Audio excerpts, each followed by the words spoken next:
So the right has made Chicago into a symbol that stands for unstoppable urban violence, the futility of gun laws, the wildness of black males, the incompetence of Obama, and the blindness of the left, which wastes time talking about race while most killings are intraracial.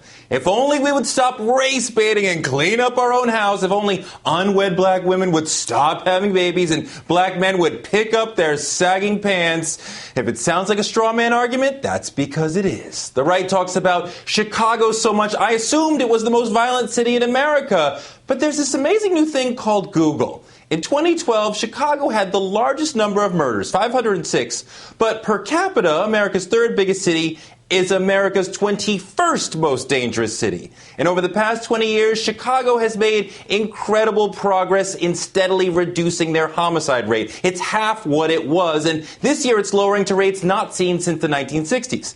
Nationally, over the past 3 decades, arrests of blacks for homicide and other violent crimes have fallen by about half, coinciding with a years-long nationwide historic drop in the murder rate. Quote, we're at as low a place as we've been in the past 100 years, says Randolph Roth, history professor and author of the book American Homicide. What's happened? I'll tell you, criminologists agree it has nothing to do with sagging pants. They cite many factors, including the waning of the crack epidemic and a rise in the number of police and smarter deployment of those cops, especially hotspot policing, because crime tends to be concentrated geographically. For example, 3% of New York City's real estate is where 20% of its worst crimes occur.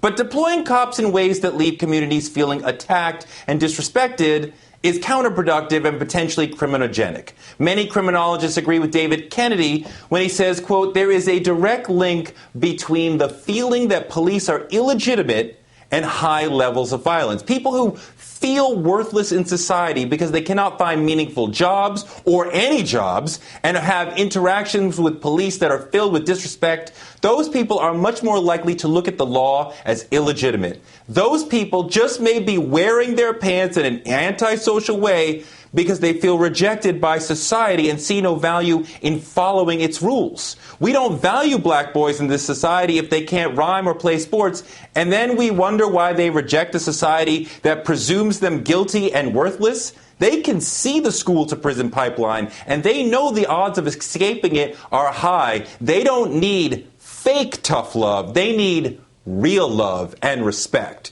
The question isn't what black boys need to do to be more respectable for us. It's about what we can do to help them see more value in being a full part of American society. That does it for The Cycle. It's time for Martin Bashir.